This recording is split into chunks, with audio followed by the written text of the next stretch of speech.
Baik, Assalamualaikum warahmatullahi wabarakatuh. Perkenalkan, nama saya Firman Gustiansyah, NIM 182502.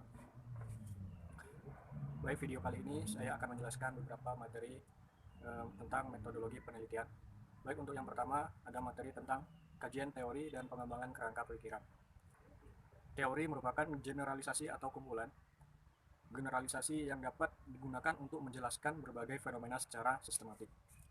Siti Rahayu Haditono mengungkapkan suatu teori akan memperoleh arti yang penting bila ia lebih banyak dapat melukiskan, menerangkan, dan meramalkan gejala yang ada. Ada teori yang deduktif. Teori yang deduktif ini memberi keterangan yang mulai dari suatu perkiraan atau pikiran spekulatif tertentu ke arah data yang akan diterangkan. Kemudian ada teori yang induktif. Cara menerangkan adalah dari data ke arah teori. Teori yang fungsional. Di sini nampak suatu interaksi, pengaruh antara data dan perkiraan teoritis, yaitu data mempengaruhi pembentukan teori dan pembentukan teori kembali mempengaruhi data. Kemudian B. Tingkatan dan fokus teori. Dalam tingkatan dan fokus teori, ada beberapa macam tingkatan teori. Yang pertama adalah teori mikro. Teori mikro ini memberi penjelasan hanya terbatas pada peristiwa yang berskala kecil, baik dari sisi waktu, ruang, maupun jumlah orang. Contohnya, teori face work yang dikemukakan oleh Erving Goffman yang mengkaji kegiatan ritual dua orang yang saling berhadapan dan bertatap muka. Kemudian ada tingkatan teori meso. Teori ini menghubungkan tingkatan mikro dan makro, misalnya teori organisasi, gerakan sosial, atau komunitas teori Collin tentang kontrol organisasi. Yang tingkatan tertinggi yaitu teori makro. Teori makro ini menjelaskan objek yang lebih luas seperti lembaga sosial, sistem budaya, dan masyarakat secara menyeluruh. Contoh, teori Lenski tentang stratifikasi sosial. C. Kegunaan teori dalam penelitian. Dalam penelitian kuantitatif, teori yang digunakan harus sudah jelas, karena teori di sini sebagai dasar untuk merumuskan hipotesis dan sebagai referensi untuk menyusun instrumen penelitian. Oleh karena itu, landasan teori dalam proposal penelitian kuantitatif harus sudah jelas apa yang akan dipakai. Kemudian teori digunakan untuk memperjelas dan mempertajam ruang lingkup atau konstruk variabel yang akan diteliti untuk merumuskan hipotesis dan menyusun instrumen penelitian. Karena pada dasarnya, hipotesis itu merupakan pernyataan yang bersifat prediktif. D. Deskripsi teori. Deskripsi teori merupakan uraian sistematis tentang teori dan hasil-hasil penelitian yang relevan dengan variabel yang diteliti. Deskripsi teori berisi tentang penjelasan terhadap variabel-variabel yang diteliti melalui pendefinisian dan uraian yang lengkap dan mendalam dari berbagai referensi, sehingga ruang lingkup, kedudukan, dan prediksi terhadap hubungan antar variabel yang akan diteliti menjadi lebih jelas dan terarah. Kemudian sumber bacaan yang baik harus memenuhi 3 kriteria, yaitu relevan, kelengkapan, dan kemutakhiran. Relevan di sini berkenaan dengan kecocokan antar variabel yang diteliti dengan teori yang dikemukakan. Kelengkapan berkenaan dengan dimensi waktu. Makin baru sumber yang digunakan, maka akan semakin mutakhir teori. Di sini ada langkah-langkah untuk melakukan pendeskripsian teori. Langkah yang pertama yaitu tetapkan nama variabel yang diteliti dan jumlah variabelnya. Kedua, cari sumber-sumber bacaan yang sebanyak-banyaknya dan yang relevan dengan setiap variabel yang diteliti. Kemudian ada E, kerangka berpikir. Kerangka berpikir ini model konseptual tentang bagaimana teori berhubungan dengan berbagai faktor yang telah diidentifikasi sebagai masalah yang penting. Kerangka berpikir yang baik akan menjelaskan secara teoritis pertautan antar variabel yang diteliti. Contohnya misalnya pengaruh motivasi kerja terhadap kinerja karyawan di desa, ambil desa Bangunjaya, seperti itu. Kita cari teorinya, kemudian kita cocokkan dengan variabel yang kita sudah tentukan. Kemudian perlu dijelaskan hubungan antar variabel independen dan dependen. Bila dalam penelitian ada variabel moderator dan intervening, maka juga perlu dijelaskan mengapa variabel itu ikut dilibatkan dalam penelitian. Di sini ada penjelasan, kemudian penjelasan 1, menetapkan variabel yang diteliti. Kelompok teori yang perlu dikemukakan dalam menyusun kerangka berpikir untuk pengujian hipotesis, maka harus ditetapkan terlebih dahulu variabel penelitiannya. Berapa jumlah variabel yang diteliti dan apakah nama setiap variabel merupakan titik tolak untuk menemukan teori yang akan dikemukakan. Kedua, membaca buku dan hasil penelitian. Membaca buku yang relevan yang dapat berbentuk buku teks, ensiklopedia, dan kamus. Hasil penelitian berupa laporan penelitian, jurnal ilmiah, skripsi, tesis, dan disertasi. Yang ketiga, deskripsi teori dan hasil penelitian. Dari buku yang dibaca akan dapat dikemukakan teori-teori yang berkenaan dengan variabel yang diteliti, definisi terhadap masing-masing variabel yang diteliti, uraian rinci tentang ruang lingkup serta variabel dan kedudukan antara satu dengan yang lain dalam konteks penelitian itu. Yang keempat, ada analisis kritis terhadap teori dan hasil penelitian. Dalam hal ini, peneliti melakukan analisis secara kritis terhadap teori-teori dan hasil penelitian yang telah dikemukakan. Dalam analisis ini, peneliti akan mengkaji apakah teori-teori dan hasil penelitian yang telah ditetapkan itu sesuai dengan objek penelitian atau tidak. Yang kelima, analisis komparatif terhadap teori dan hasil penelitian. Dalam hal ini, dilakukan dengan cara membandingkan antara teori satu dengan teori yang lain dan hasil penelitian satu dengan penelitian yang lain, sehingga peneliti dapat memadukan antara teori satu dengan teori yang lain atau mereduksi bila dipandang terlalu luas. Kemudian ada sintesa kesimpulan. Sintesa kesimpulan sementara yaitu perpaduan sintesa antara variabel satu dengan variabel yang lain akan menghasilkan kerangka berpikir yang selanjutnya dapat digunakan untuk merumuskan hipotesis. Kerangka berpikir. Kerangka berpikir yang dihasilkan dapat berupa kerangka berpikir yang asosiatif. Yang kedelapan ada hipotesis. Misalkan, kerangka berpikirnya jika komitmen kerja tinggi, maka produktivitas lembaga akan tinggi. Kedua, hipotesis yang dibuat adalah ada hubungan yang positif dan signifikan antara komitmen kerja dengan produktivitas kerja. Bila kerangka berpikirnya berbunyi, karena lembaga A menggunakan teknologi tinggi, maka produktivitas kerjanya jauh lebih tinggi dibanding dengan lembaga B, yang teknologi kerjanya rendah. Hipotesisnya berbunyi, terdapat perbedaan produktivitas kerja yang signifikan antara lembaga A dan B. Baik, itu tadi materi pertama yang sudah saya sampaikan. Masuk ke materi yang kedua, yaitu pengumpulan metode pengumpulan data. Yang pertama, pengertian data. Data adalah bahan mentah yang perlu diolah sehingga menghasilkan informasi atau keterangan baik kualitatif maupun kuantitatif yang menunjukkan fakta. Di sini ada types of data. Ada data, kemudian kategori data, kemudian numerical, discrete, continuous. Yang pertama adalah data kualitatif. Data kualitatif ini adalah data yang dinyatakan dalam bentuk kata, kalimat, dan gambar. Data kuantitatif. Ini adalah data yang berbentuk angka atau data kualitatif yang diangkakan.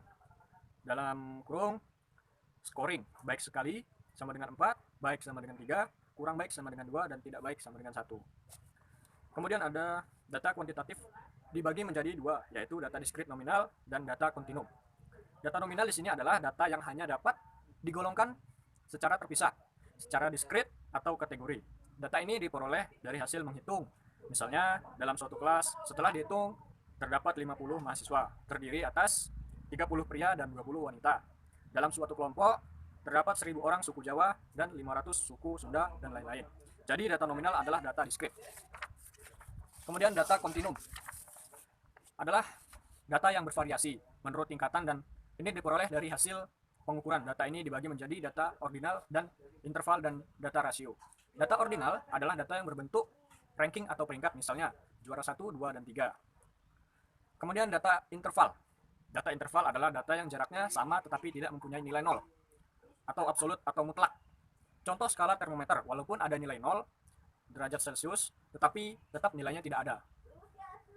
Kemudian data rasio, data yang jaraknya sama dan mempunyai nilai 0. Mutlak, misalnya data tentang berat, panjang, dan volume. Berat 0 kg berarti tidak ada bobotnya. Panjang 0 meter berarti tidak ada panjangnya, dan sebagainya. Di sini ada data menurut jenisnya dan cara memperolehnya. Ada data primer. Data primer ini didapat secara langsung dari objek penelitian oleh peneliti perorangan maupun organisasi. Contohnya, mewawancarai langsung penonton bioskop 21 untuk meneliti preferensi konsumen bioskop.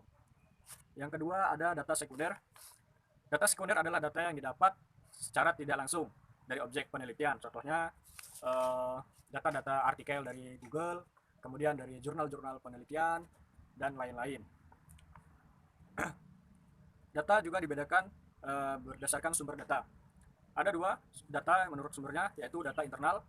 Data internal adalah data yang menggambarkan situasi dan kondisi pada suatu organisasi secara internal. Misalnya data keuangan, data pegawai, data produksi, dan sebagainya.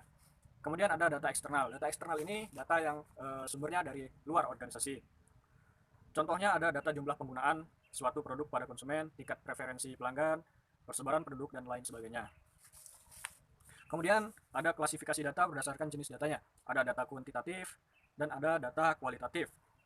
Data kuantitatif ini contohnya jumlah pembeli saat Hari Raya Idul Adha, tinggi badan siswa kelas 3 IPS 2, dan lain-lain. Kemudian data kualitatif, data ini data yang disajikan dalam bentuk kata-kata. Contohnya seperti persepsi konsumen terhadap botol air minum dalam kemasan, kemudian anggapan para ahli terhadap psikopat, dan lain-lain. Data juga dibagi menurut sifatnya. Ada data diskrit dan data kontinu. Data diskrit di sini data yang nilainya adalah bilangan asli, contohnya berat badan, kemudian nilai rupiah, dan lain sebagainya. Data kontinu. Data kontinu ini data yang nilainya ada pada suatu interval tertentu atau berada pada nilai yang satu ke nilai yang lainnya. Contohnya, penggunaan kata sekitar, kurang lebih, kira-kira, dan sebagainya. Contohnya, Dinas Pertanian daerah mengimpor bahan baku pabrik pupuk kurang lebih 850. Kemudian ada data menurut waktu pengumpulannya. Data cross section. Data cross section adalah data yang menunjukkan titik waktu tertentu. Contoh, laporan keuangan per 31 Desember 2006. Data pelanggan PT Angin Ribut bulan Mei 2004, dan lain sebagainya. Kemudian ada data time series atau berkala. Data berkala adalah data yang menggambarkan suatu waktu ke waktu atau periode secara historis. Contoh data time series, perkembangan nilai tukar dolar Amerika terhadap euro pada tahun 2004 sampai 2006. Kemudian macam-macam data penelitian.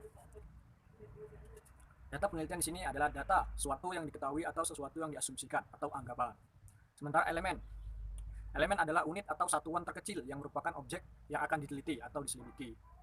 Contohnya orang, kemudian perusahaan, dan rumah tangga. Ada karakteristik dalam data, ialah sifat-sifat atau ciri-ciri yang dimiliki oleh elemen atau merupakan semua informasi tentang elemen. Misalnya elemen orang, karakteristiknya jenis kelamin, kemudian usia, pendidikan, gaji, jabatan, agama, alamat, status keluarga. Ada data kualitatif versus data kuantitatif. Data kualitatif adalah data yang dinyatakan dalam bentuk kata, kalimat, dan gambar, serta tidak dapat diukur dengan skala numerik. Kemudian data kuantitatif adalah data yang berbentuk angka atau data yang dapat diukur dalam suatu skala numerik. Kemudian ada pembagian skala pengukuran. Jenis skala pengukuran ada skala nominal, kemudian skala ordinal, skala interval, skala rasio. Ada skala sikap, skala Likert, skala Goodman, skala semantik diferensial, rating scale, dan skala Thurston. Kita masuk pada pengukuran jenis skala pengukuran. Yang pertama adalah skala nominal. Skala yang paling sederhana disusun menurut jenis kategori hanya sebagai simbol untuk membedakan sebuah karakteristik dengan karakteristik lainnya. Contoh, jenis kulit, ada yang hitam, kuning, dan putih. Kemudian ada suku. Suku ada suku Jawa, Madura, dan Sunda. Kemudian partai. Partai ada P3, PKS, PBB, dan PAN. Nah, kemudian ada skala ordinal. Skala ini adalah skala yang didasarkan pada ranking. Diurutkan dari jenjang yang lebih tinggi sampai jenjang terendah. Contohnya, sangat setuju, setuju, dan tidak setuju. Kemudian ada skala interval. Skala yang menunjukkan jarak antara suatu data yang lain dan mempunyai bobot yang sama. Contohnya, tinggi badan 167 cm, kemudian 150 cm.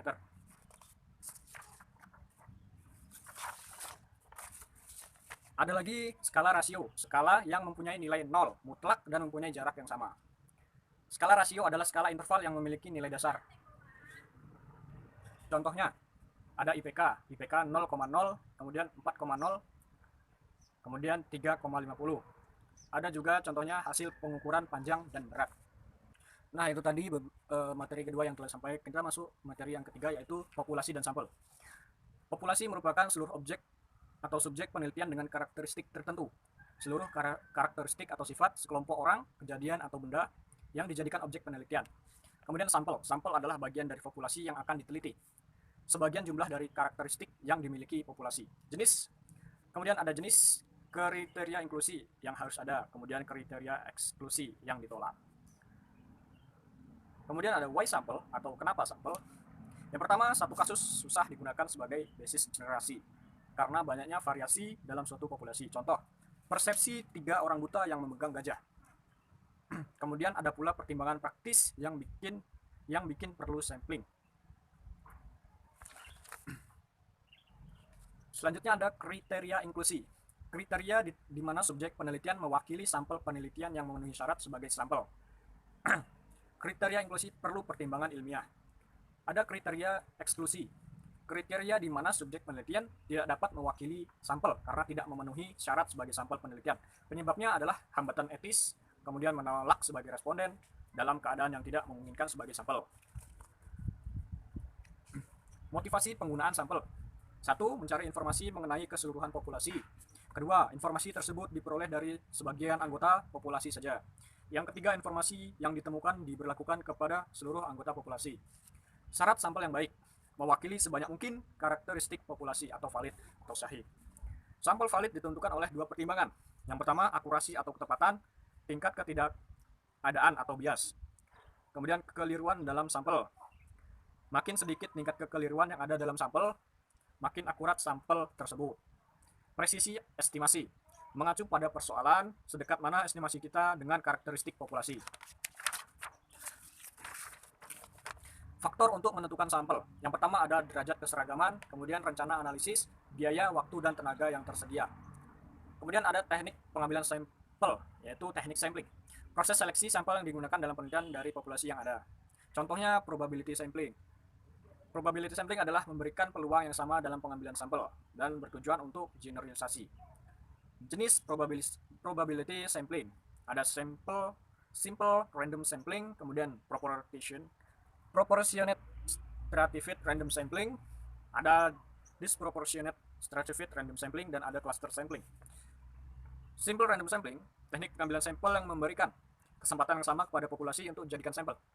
Syarat untuk dapat dilakukan teknik simple random sampling adalah anggota populasi tidak memiliki strata sehingga relatif homogen. Adanya kerangka sampel yaitu merupakan daftar elemen-elemen populasi yang dijadikan dasar untuk pengambilan sampel. Populasi distratakan secara proporsional, sebanding seimbang, baru kemudian dilakukan pengambilan sampel secara acak.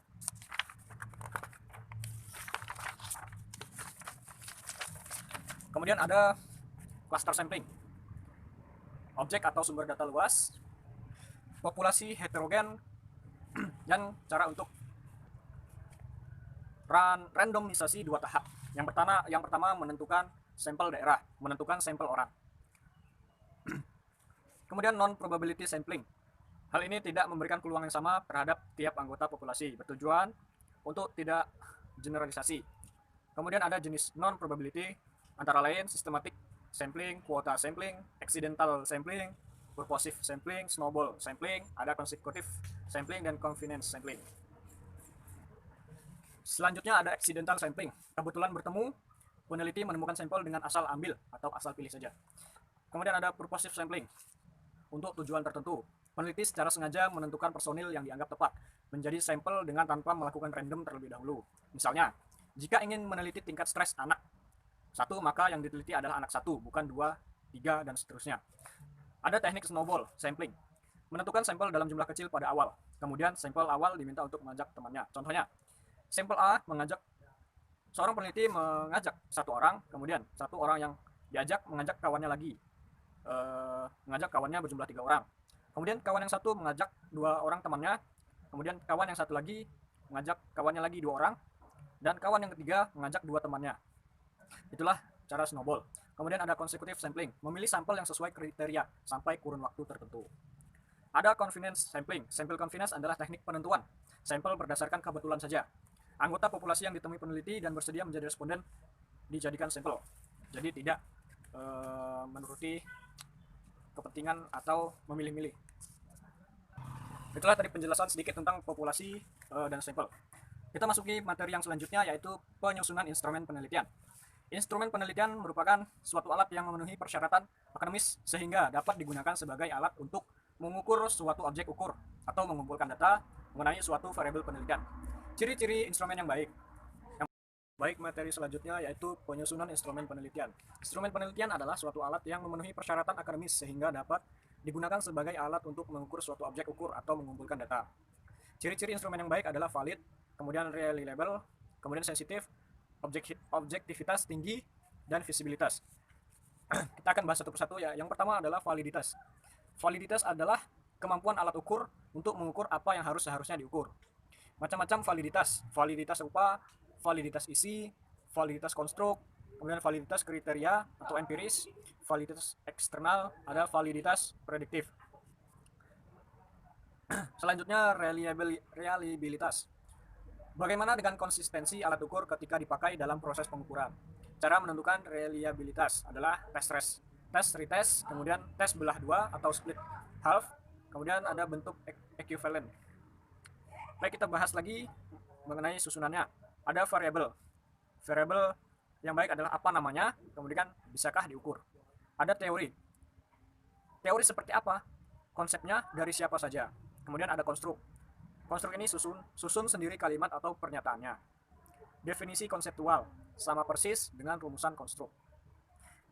Definisi operasional sama dengan definisi konseptual, termasuk bagaimana cara mengukur. Penetapan instrumen berupa kuesioner, skala sikap, tes, lembar observasi. Kemudian ada kisi-kisi instrumen. Kisi-kisi instrumen ini harus disajikan dalam bentuk matriks. Kemudian penulisan butir instrumen, membuat pernyataan dan pertanyaan. Kemudian ada uji coba instrumen, dilakukan terhadap calon sampel yang setara. Ada analisis hasil uji coba, diketahui item yang memenuhi syarat dan item yang harus di-drop. Kemudian ada revisi instrumen. Revisi instrumen ini maksudnya adalah memperbaiki item yang kurang baik. Finalisasi instrumen atau penyempurnaan instrumen, format, dan sebagainya. Yang terakhir ada perbanyakan instrumen atau gandakan sesuai kebutuhan. Variabel, ada variabel masuk dalam teori A, teori B, teori C, kemudian teori D. Teori-teori tersebut harus masuk ke dalam konstruk atau definisi konseptual, kemudian masuk ke dalam definisi operasional, kemudian indikator, kemudian item atau butir. Motivasi berprestasi. Kemudian ada teori contohnya, ada teori Maslow, teori Murray, ada teori Herzberg, kemudian teori McClellan. Dalam teori tersebut ada isi yang harus dikemukakan.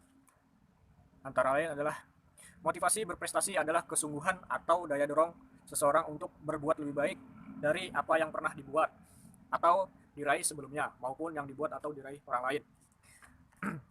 Kemudian dari teori di atas dapat kita ambil kesimpulan. Yang pertama, berusaha untuk unggul dalam kelompoknya. Yang kedua, menyelesaikan tugas dengan baik. Yang ketiga, rasional dalam meraih keberhasilan. Yang keempat, menyukai tantangan. Yang kelima, menerima tanggung jawab pribadi untuk sukses. Yang keenam, mempunyai situasi pekerjaan dengan tanggung jawab pribadi, umpan balik, dan resiko tingkat menengah.